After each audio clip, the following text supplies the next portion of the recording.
کہا کیا ہیں؟ تمہارے دوست نے اللہ کی خاطر تمہارا قرضہ معاف کر دیا ہے۔ میں نے اللہ تعالیٰ کا شکر ادا کیا اور مجھے پتا تھا کہ میری گرمی کم ہو جانے کی وجہ شاید یہی تھی۔ میں نے کہا دوسری بشارت کیا ہے؟ اس نے کہا میں نے اللہ سے بہت درخواستیں کی لیکن انسانوں کے حقوق وہ معاف نہیں کرتا۔ البتہ اللہ نے ایک فرشتہ بھیج دیا جو تیرے رشتہ داروں میں سے کسی کو خواب میں آئے گا تاکہ وہ تمہارے قرضوں کے متعلق سمجھ جائیں۔ پھر اس نے پوچھا تمہارے خیال میں کون بہتر ہے، جس کو خواب میں فرشتہ کسی شکل میں آئے اور پھر وہ اس کو سچا سمجھ کر قرضے کی ادائیگی کرے؟ میں نے اپنی امی کے بارے میں سوچا لیکن پھر سوچا کہ اگر اس نے مجھے خواب میں دیکھا تو رونا شروع کر دے گی اور خواب کی تعبیر نہیں سمجھ سکے گی۔ پھر میں نے تمام رشتہ داروں کے متعلق سوچا اور جو بندہ مجھے بہتر لگا وہ میری بیوی تھی کیونکہ وہ ہمیشہ خوابوں کو اہتمام دیا کرتی تھی۔ میں نے کہا میری بیوی اگر مجھے خواب میں دیکھ لے تو ہو سکتا ہے وہ اس کی تعبیر سمجھ جائے۔ سورہ ملک نے کہا میں متعلقہ فرشتے کو اطلاع دیتی ہوں اور اللہ سے دعا کرتی ہوں کہ وہ آپ کی مشکل کو آسان کر دے۔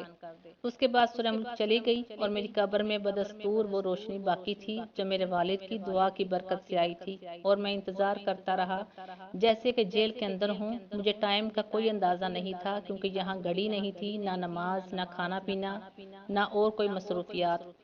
دعائیں مانگنا اور ذکر و اذکار بھی بیکار۔ بعض اوقات لوگوں کے قدموں کی آوازیں سن لیتا تو اندازہ کر لیتا کہ شاید کسی کا جنازہ ہے۔ بعض اوقات لوگوں کے ہنسنے کی آوازیں آ جاتی تھیں تو مجھے تعجب ہوتا تھا کہ ان کو اندازہ نہیں ہے کہ ہم کس صورتحال سے دوچار ہیں۔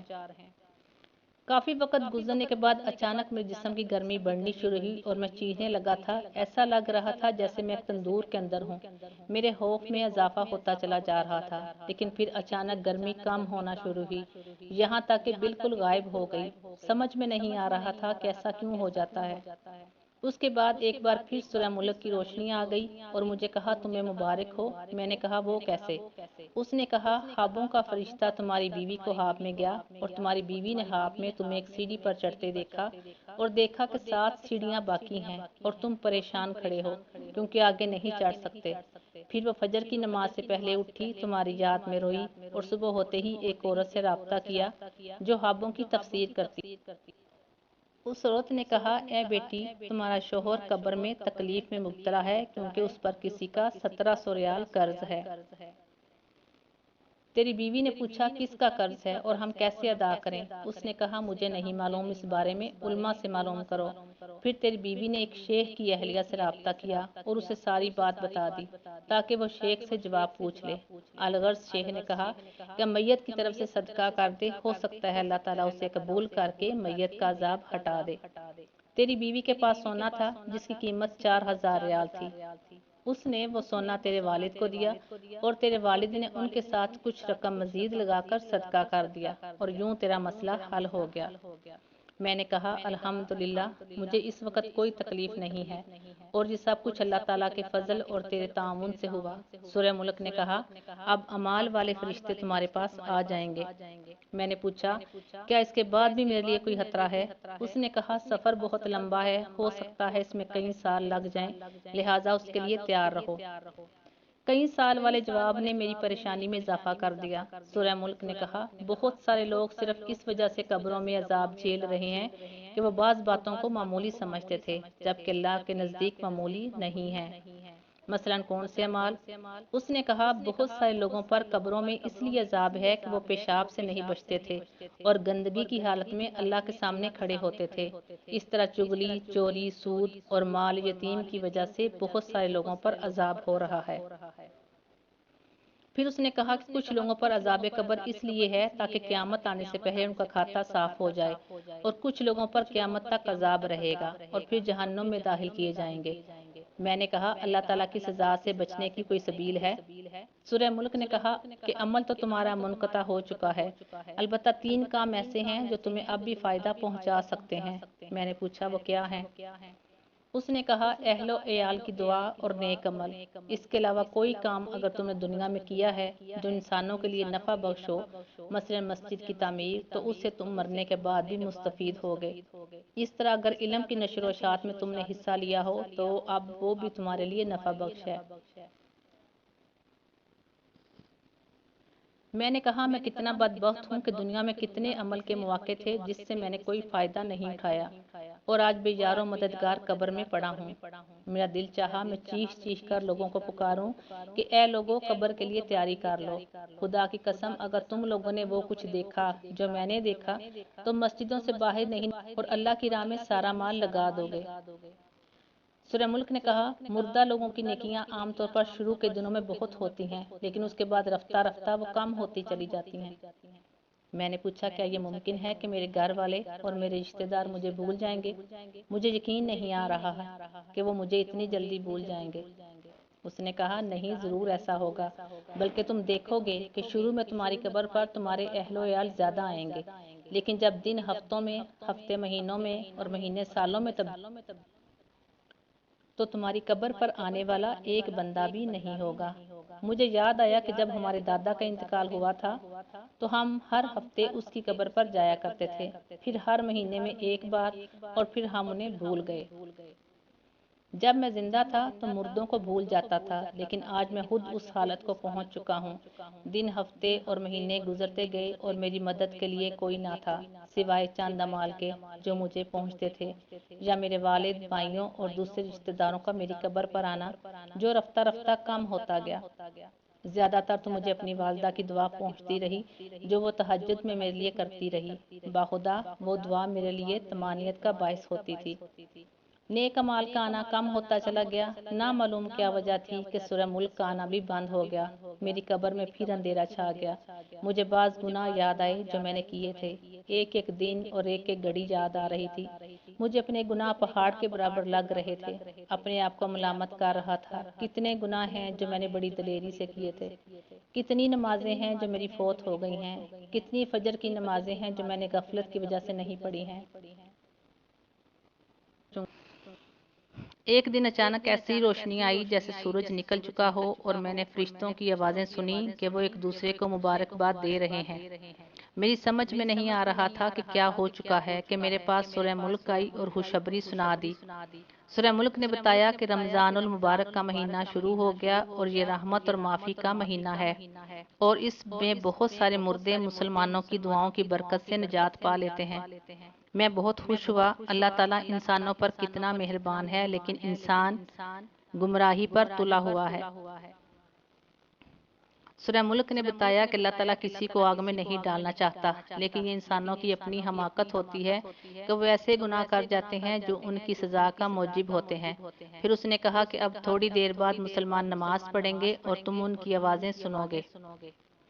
سورہ ملک چلی گئی اور میری قبر میں بدستور روشنی تھی، اور میں نے پہلی بار مسجد سے آنے والی آواز سن لی۔ اپنی زندگی کو یاد کیا اور تراویح کو یاد کیا تو بہت رویا۔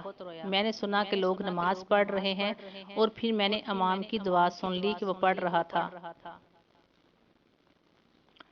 اس دعا سے مجھے بہت سکون ملا اور میں نے تمنا طول دے دے، اور میں نے محسوس کیا کہ وہ دعا سیدھی قبول ہو رہی ہے، کیونکہ مجھے اس سے کافی خوشی اور راحت مل رہی تھی۔ میں روتا جا رہا تھا اور ساتھ ساتھ آمین پڑھتا جا رہا تھا۔ اس طرح رمضان کا سارا مہینہ بہت سکون اور راحت سے گزرا۔ اور پھر ایک دن میری قبر میں انسان کی شکل میں ایک آدمی آیا جس سے بہت تیز خوشبو آ رہی تھی۔ میں حیران ہوا کیونکہ مرنے کے بعد یہ پہلا انسان تھا جو میں دیکھ رہا تھا۔ اس نے مجھے سلام کیا اور جواب میں وعلیکم السلام کہا۔ اس نے کہا، میں تمہیں بشارت دیتا ہوں کہ اللہ تعالیٰ نے تمہارے گناہ معاف کیے ہیں۔ میں نے کہا، اللہ آپ کو جزائے خیر دے، آپ کون ہیں؟ میں پہلی دفعہ قبر میں انسان کی شکل دیکھ رہا ہوں۔ اس نے کہا، میں انسان نہیں ہوں۔ میں نے پوچھا، تو کیا آپ فرشتے ہیں؟ بولا، نہیں، میں دراصل تمہارا نیک عمل ہوں، تمہاری نمازیں، تمہارے روزے، حج، انفاق فی سبیل اللہ اور صلہ رحمی وغیرہ۔ اللہ تعالیٰ نے اس شکل میں تمہارے پاس بھیجا ہے۔ میں بہت خوش ہوا اور اللہ کا شکر ادا کیا۔ میں نے پوچھا، تم اتنے لیٹ کیوں آئے؟ اس نے کہا، تمہارے گناہ اور تمہارے قرضے میری راہ میں رکاوٹ تھے، اور جب اللہ تعالیٰ نے معافی کا اعلان کر دیا تو میرے لیے راستہ کھل گیا۔ میں نے پوچھا، تو کیا اس معافی کے بدلے میں اللہ تعالیٰ مجھے جنت دے گا؟ اس نے کہا، یہ بات اللہ تعالیٰ کے علاوہ کوئی نہیں جانتا۔ پھر اس نے کہا، قیامت کے دن میزان سے تمہاری جنت اور دوزخ جانے کا پتہ چلے گا۔ اس کے بعد عمل صالح نے کہا، تمہارے کچھ نیک اعمال بالکل زندگی کی آخری گھڑیوں میں کام آ گئے۔ میں نے پوچھا، وہ کیا ہیں؟ اس نے کہا اگر تمہیں یاد ہو تو مرتے وقت اللہ تعالیٰ نے تمہیں توفیق دی اور تم نے کلمہ تشہد پڑھا، تمہیں اندازہ نہیں ہے کہ فرشتوں کو کتنی خوشی ہوئی کہ تمہاری زندگی کا خاتمہ توحید پر ہوا، جبکہ شیطان تمہیں نصرانیت اور یہودیت کی تلقین کر رہا تھا۔ اس وقت تمہارے ارد گرد دو قسم کے فرشتے موجود تھے، ایک وہ جو مسلمانوں کی روح قبض اور کچھ وہ جو کافروں کی روحیں قبض کرتے ہیں۔ جب تم نے کلمہ پڑھا تو وہ فرشتے چلے گئے جو کافروں کی روحیں قبض کرتے ہیں، اور پھر انہوں نے تمہاری روح قبض کر لی۔